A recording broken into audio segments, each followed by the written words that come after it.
5 pessoas, um submersível experimental e uma descida ao lugar mais famoso e mais mortal do fundo do oceano. A 1h45 da superfície, o silêncio tomou conta de tudo. Nenhum sinal, nenhuma resposta. Apenas a escuridão do Atlântico Norte, a quase 4.000 metros de profundidade. O mundo inteiro acompanhou a busca em tempo real, agarrado a uma esperança que, na verdade, já não existia. Porque o que aconteceu dentro daquele submersível durou menos de 1 milésimo de segundo, mas as decisões que levaram até ali foram tomadas ao longo de anos. E a parte mais perturbadora? Alguém tentou impedir isto. Várias vezes. Ninguém quis ouvir. No dia 18 de junho de 2023, 5 pessoas entraram num submersível experimental chamado Titan e começaram a descer em direção ao fundo do Atlântico Norte. O destino era um dos lugares mais famosos e mais mortais do planeta, os destroços do RMS Titanic, que repousam a quase 3.800 metros de profundidade, numa escuridão absoluta, onde a pressão da água é capaz de esmagar aço como se fosse papel. A viagem até lá deveria durar cerca de 2 horas. Mas a 1h45 da descida, toda a comunicação com o Titan cessou. Nenhum sinal, nenhuma resposta, apenas silêncio vindo das profundezas do oceano. E nesse instante, sem que ninguém à superfície ainda soubesse, a história de 5 vidas humanas já tinha chegado ao fim. O que se seguiu foi uma das buscas mais dramáticas e mais acompanhadas em tempo real da história moderna. Navios, aviões, drones submarinos e equipas de resgate de vários países convergiam para uma zona remota do Atlântico, a cerca de 600 quilômetros ao largo da costa de Terra Nova, no Canadá. Milhões de pessoas em todo o mundo acompanhavam cada atualização, presas a uma pergunta angustiante. Será que os 5 ocupantes ainda estavam vivos, presos numa cápsula no fundo do mar, com o oxigênio a esgotar-se lentamente? Os canais de notícias transmitiam em contínuo, especialistas em operações submarinas eram chamados a estúdios de televisão, famílias em diferentes continentes rezavam por um milagre. A resposta, quando finalmente chegou, foi muito pior do que a maioria imaginava. E revelou uma verdade que muitos já tinham tentado gritar ao mundo, mas que ninguém com poder para agir quis ouvir. Para entender como se chegou a este ponto, é preciso recuar alguns anos e conhecer o homem por trás de tudo, Stockton Rush. Engenheiro aeroespacial de formação, descendente de 2 famílias que assinaram a Declaração de Independência dos Estados Unidos, Rush era o fundador e CEO da OceanGate, uma empresa que ele criou com uma missão ambiciosa: democratizar a exploração das profundezas oceânicas. Na sua visão, o fundo do mar era a última grande fronteira por conquistar, e ele queria ser o homem a abri-la ao mundo. Ele queria levar pessoas comuns, ou pelo menos pessoas dispostas a pagar $250 mil por lugar, até ao fundo do mar para ver o Titanic com os seus próprios olhos. A OceanGate não chamava aos seus clientes passageiros, mas sim especialistas de missão, um termo cuidadosamente escolhido que, para além de transmitir uma sensação de participação ativa na expedição, também tinha implicações legais. Passageiros têm direitos de consumidores. Especialistas de missão, segundo a empresa, assumiam os riscos de forma voluntária e informada. Era uma ideia que fascinava e assustava em partes iguais. Porque visitar o Titanic não é como fazer um mergulho recreativo num recife de coral. Não é descer alguns metros para ver peixes coloridos e corais iluminados pelo sol. É descer a um abismo onde a temperatura da água ronda os 0 graus, onde não existe qualquer vestígio de luz natural a partir dos primeiros 200 metros, e onde cada centímetro quadrado do casco do submersível suporta uma pressão equivalente a centenas de atmosferas. É um ambiente que não perdoa o menor erro. A menor fissura, a menor falha estrutural, o menor defeito de fabrico, e as consequências são instantâneas e absolutas. E é aqui que a história do Titan começa a tornar-se verdadeiramente perturbadora. Porque muito antes daquela descida fatal, havia sinais claros de que algo estava profundamente errado. Sinais que foram levantados por engenheiros, por especialistas, por funcionários da própria empresa. Sinais que foram, um a um, ignorados, descartados ou silenciados. O Titan não era um submersível convencional. A maioria dos submersíveis de grandes profundidades que operam no mundo, veículos como o Alvin, da Marinha Americana, ou o Deep Sea Challenger, de James Cameron, são construídos em titânio ou aço, materiais com décadas de dados sobre o seu comportamento sob pressão extrema. Estes materiais são testados, certificados, e o seu comportamento sob ciclos repetidos de compressão é bem compreendido pela engenharia naval. O Titan, porém, tinha um casco feito de fibra de carbono, um material extraordinariamente leve e resistente, amplamente utilizado na indústria aeroespacial e em carros de corrida, mas cujo comportamento em ambientes de pressão submarina extrema era muito menos compreendido. Rush escolheu a fibra de carbono precisamente porque era mais leve, o que facilitava o transporte e a operação do submersível. Mas havia um problema fundamental que os engenheiros conheciam bem. A fibra de carbono é excelente para resistir a forças de tração, as que puxam o material para fora, como as que se encontram nas asas de um avião em voo ou na fuselagem de um carro de Fórmula 1. Mas num submersível, as forças são de compressão. A água empurra o casco para dentro, de todos os lados simultaneamente, com uma força brutal e constante.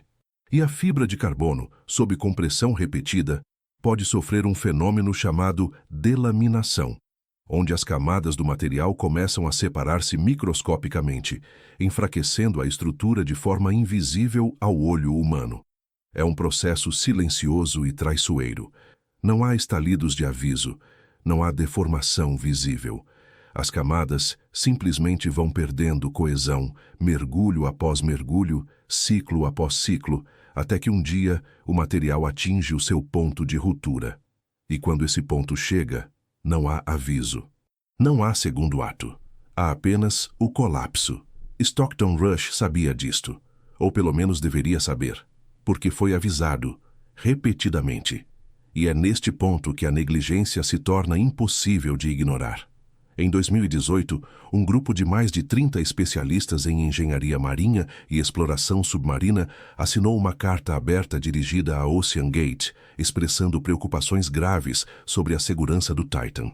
A carta alertava que a abordagem experimental da empresa, combinada com a falta de certificação independente do veículo, podia ter consequências catastróficas. Não era uma crítica vaga.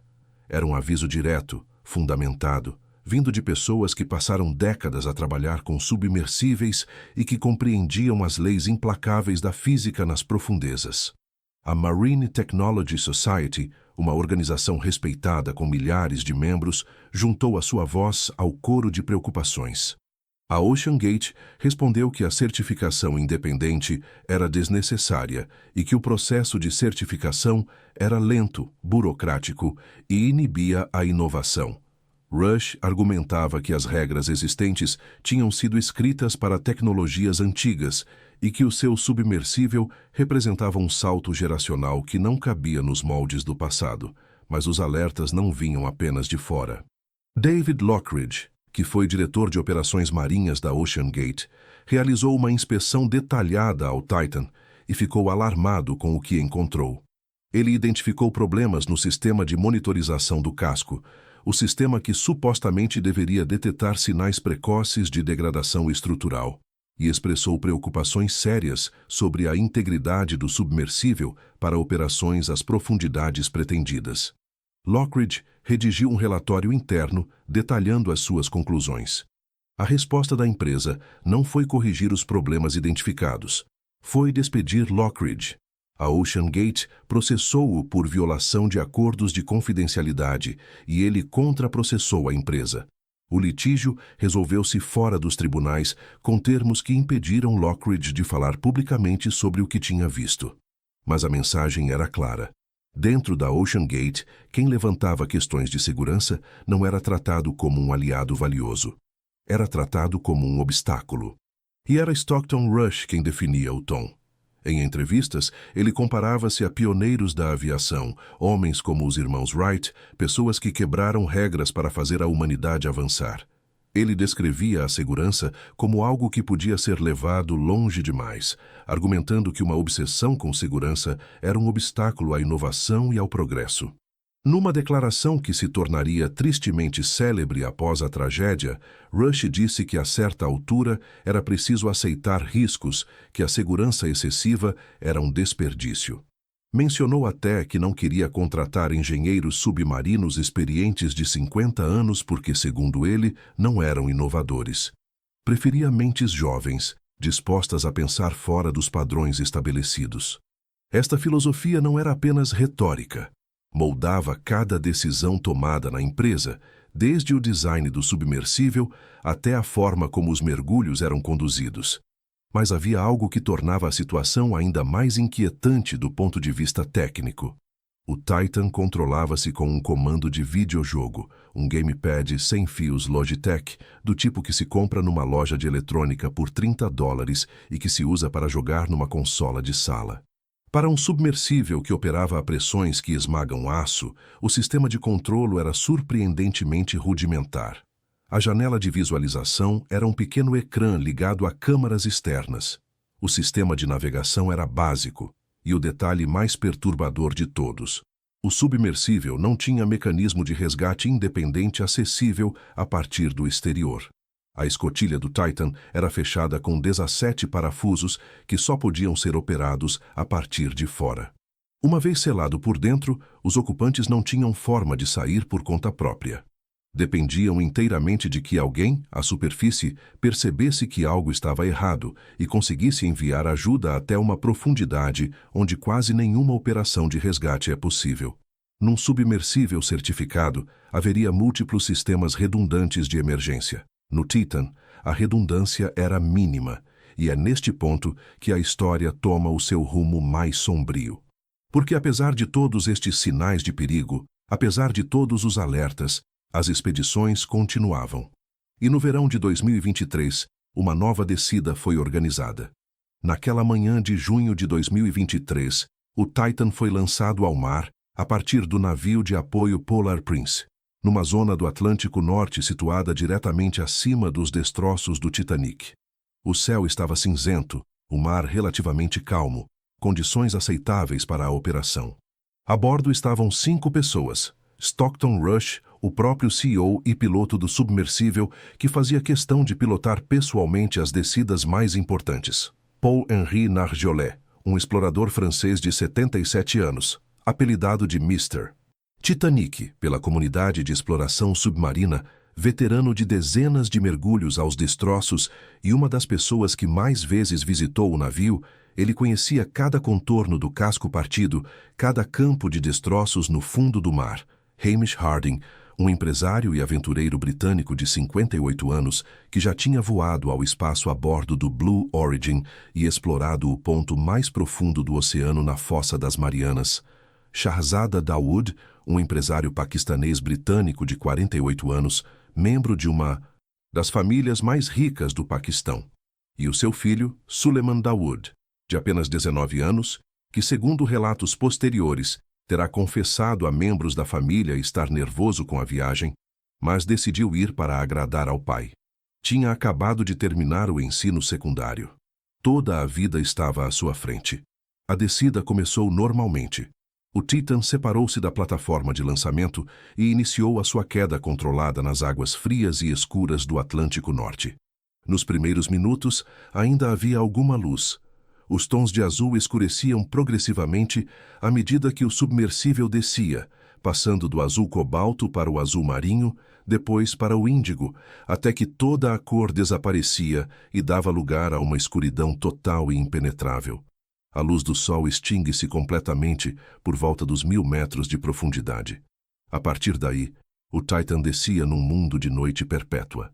À medida que o submersível afundava, a temperatura exterior caía para valores próximos do ponto de congelação.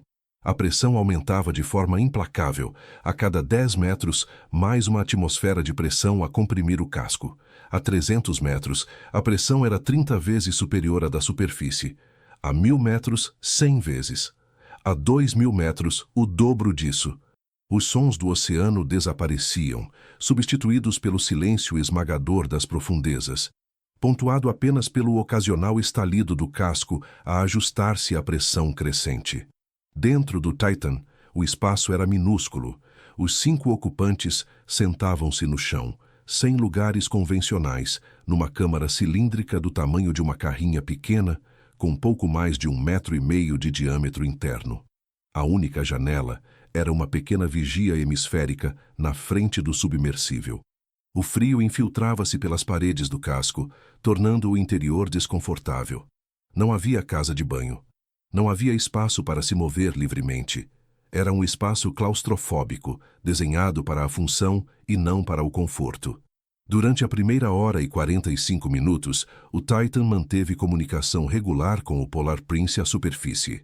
As mensagens eram trocadas por sistema acústico, pulsos sonoros enviados através da água, um método primitivo mas funcional para profundidades extremas, onde sinais de rádio convencionais não conseguem penetrar. A cada 15 minutos, um sinal era enviado e confirmado. Tudo parecia estar a correr conforme o previsto. A descida progredia dentro dos parâmetros normais. E depois, subitamente, o silêncio. O Polar Prince tentou restabelecer contato. A mensagem de rotina das 2 horas não chegou. A equipa à superfície enviou sinais acústicos repetidamente. Sem resposta. Tentou novamente em diferentes frequências. Nada. Minutos tornaram-se dezenas de minutos. Dezenas de minutos tornaram-se horas. A tripulação à superfície passou da preocupação ao alarme e do alarme ao pânico contido de profissionais que sabem que cada segundo conta. Quando ficou claro que o Titã não ia responder, foi dado o alerta à Guarda Costeira dos Estados Unidos e ao Centro de Coordenação de Busca e Salvamento do Canadá. O relógio de uma das maiores operações de busca submarina da história começou a contar. O que se seguiu foi uma mobilização extraordinária de meios militares, civis e privados, numa escala raramente vista em operações de resgate marítimo. A Guarda Costeira Americana lançou uma operação de busca que envolveu aviões C-130 Hércules da Força Aérea, equipados com equipamento de detecção acústica e radar, que sobrevoavam a zona de busca a baixa altitude, procurando qualquer sinal na superfície. Uma baliza, um objeto à deriva, bolhas de ar. Navios da Marinha Americana foram deslocados para a zona. O Canadá enviou meios aéreos e navais das suas forças armadas. A Marinha Francesa, cuja experiência em operações submarinas de profundidade é das mais avançadas do mundo, disponibilizou o ROV Victor 6000, um robote submarino de última geração capaz de operar a profundidades superiores a 6.000 metros e equipado com câmaras de alta definição e braços manipuladores.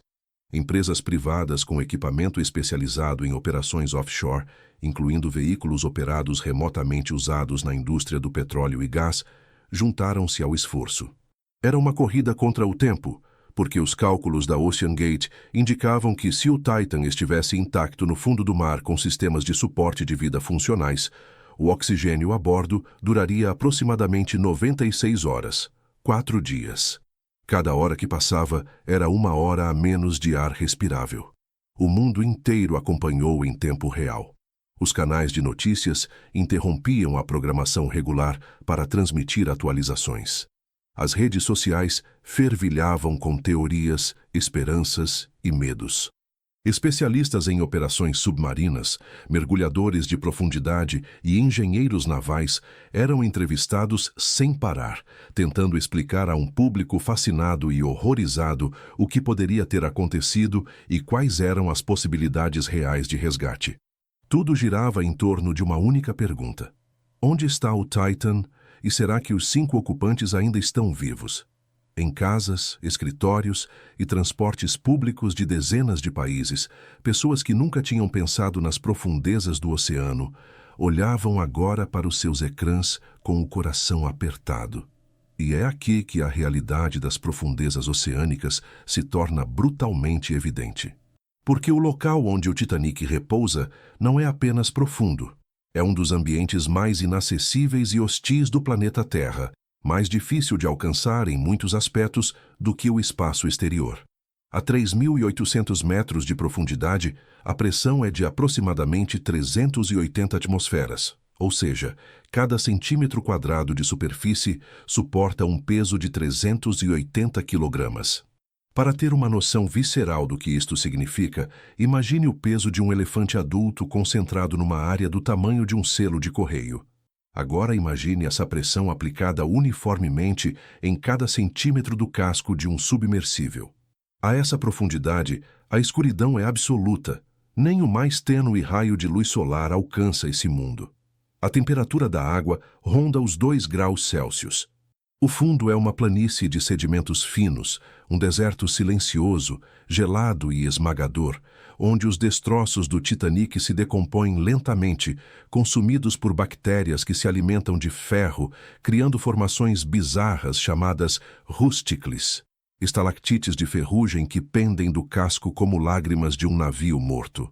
É neste cenário fantasmagórico que a busca se concentrou. Os dias seguiram-se num clima de tensão crescente que se espalhava por todo o mundo. A cada hora que passava, o relógio do oxigênio avançava impiedosamente. Equipas de busca varriam a superfície e as profundezas com sonares de varrimento lateral e sonares multifeixe, procurando qualquer sinal. Um eco, uma forma no fundo, um contacto acústico. A esperança, que se tornava cada vez mais frágil, era que o Titan estivesse no fundo, intacto, com os ocupantes vivos, mas incapazes de comunicar. Talvez uma falha elétrica tivesse cortado as comunicações.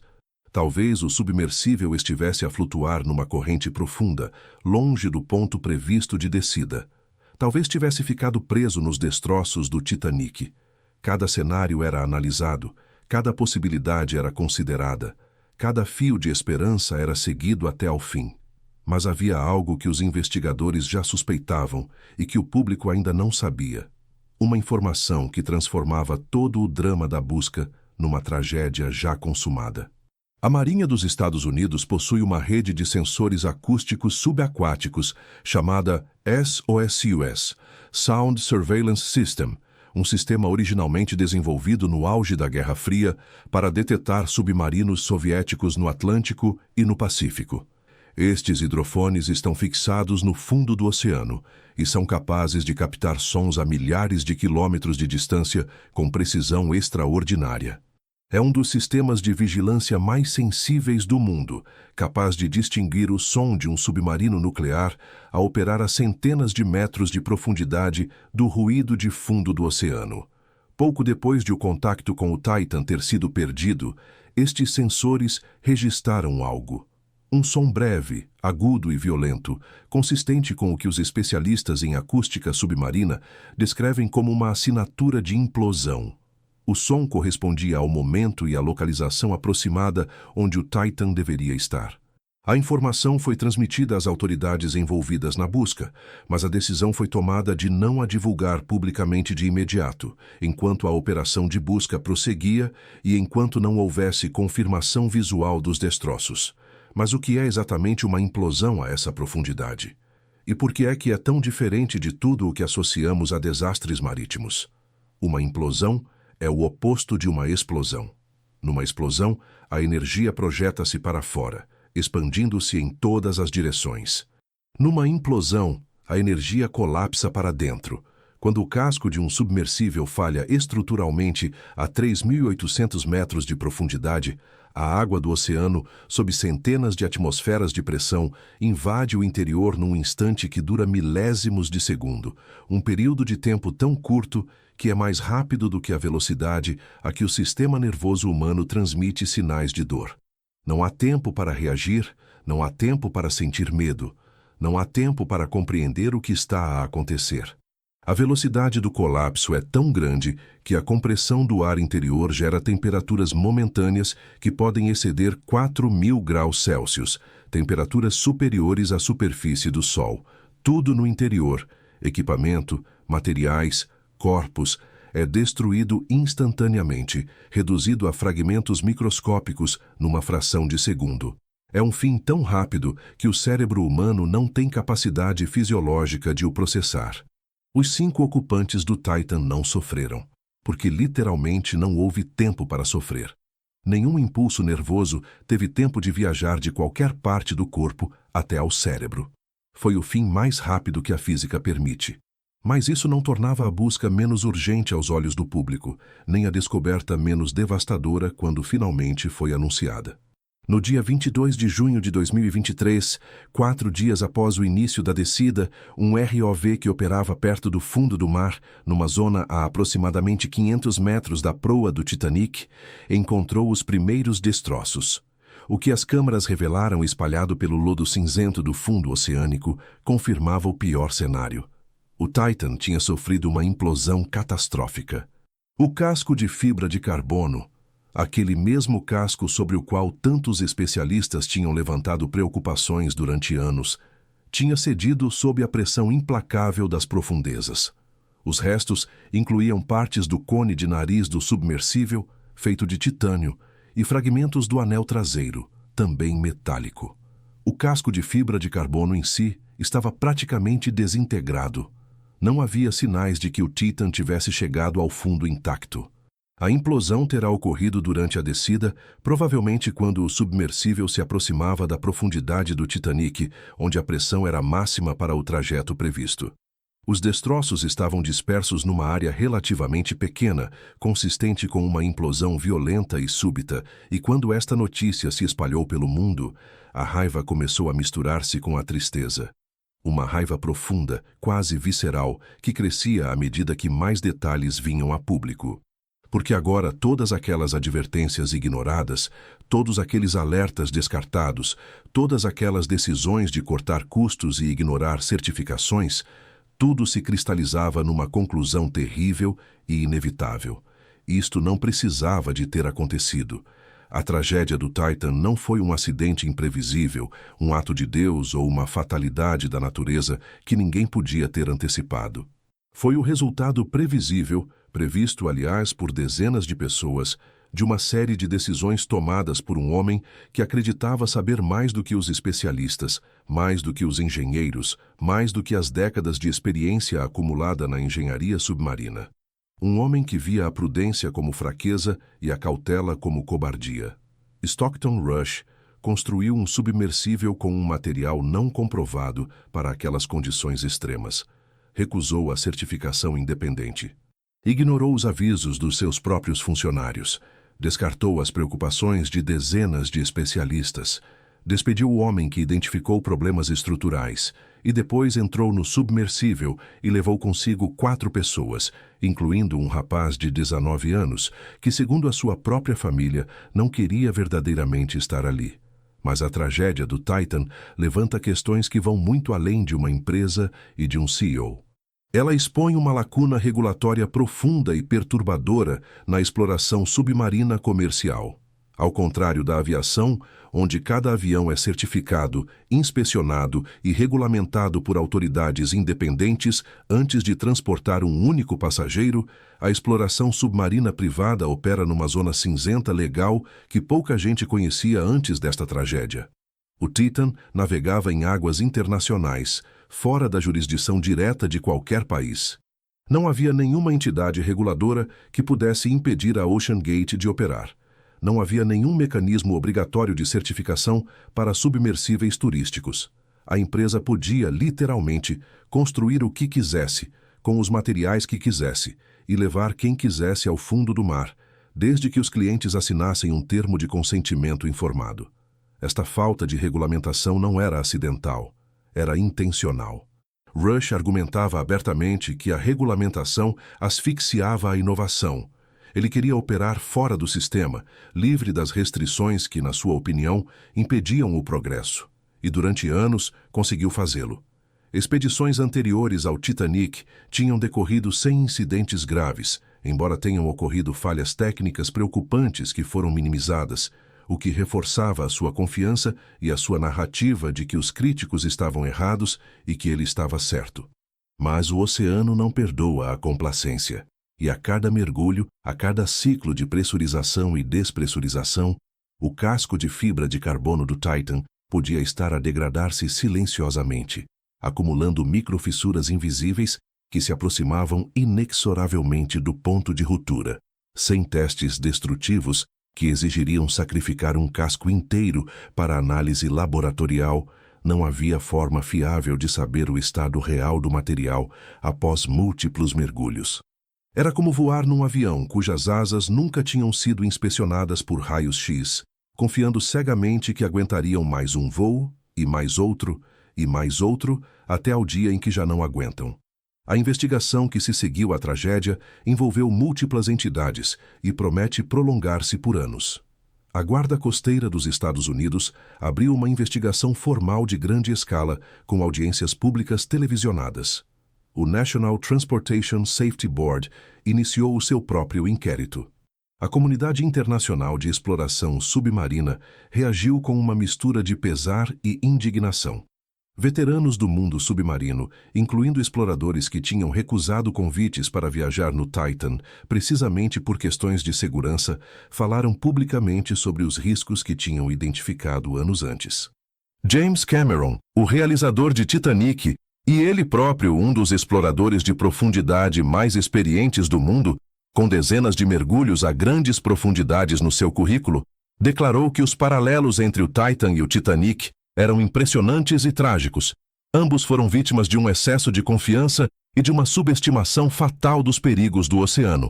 E há uma ironia devastadora nessa comparação. Uma ironia que parece quase literária demais para ser real. Porque o Titanic afundou em abril de 1912, em parte porque os seus construtores e operadores acreditavam que o navio era virtualmente inafundável. Ignoraram avisos sobre icebergs. Navegaram a velocidade excessiva numa zona perigosa.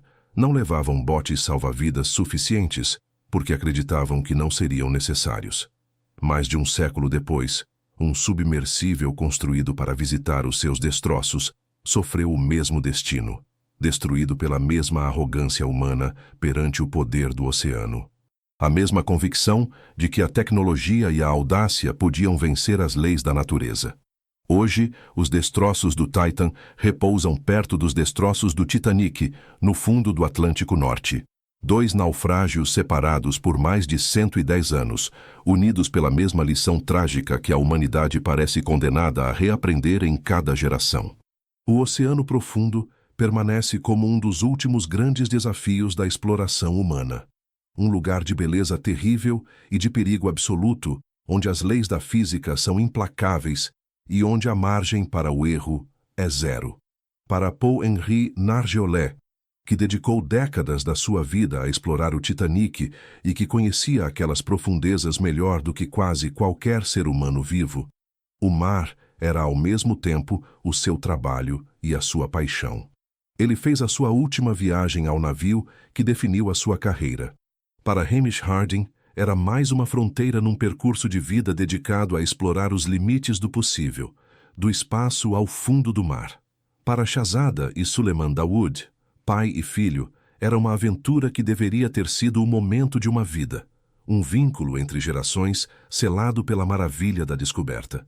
E para Stockton Rush era a prova definitiva da sua visão, uma visão que o matou e que matou todos os que estavam com ele. A tragédia do Titan não é apenas a história de um submersível que implodiu. É a história de um sistema que permitiu que acontecesse. É a história de avisos ignorados, de regulamentação ausente, de hubris tecnológica e de vidas perdidas num dos lugares mais remotos e inacessíveis da Terra. E enquanto o debate sobre regulamentação submarina continua, enquanto inquéritos avançam e relatórios são redigidos, os destroços do Titan permanecem no fundo do Atlântico. A 800 metros de profundidade, em silêncio eterno, ao lado do navio que não devia ter afundado, visitados por um submersível que não devia ter mergulhado. Porque, no fim, o oceano não se importa com a ambição dos homens. Não se impressiona com a audácia, não respeita a riqueza, não faz concessões ao gênio. O oceano simplesmente existe, vasto, frio, indiferente. E a 800 metros de profundidade, na escuridão absoluta do Atlântico Norte, os destroços de dois naufrágios repousam lado a lado, e o silêncio guarda os seus segredos para sempre.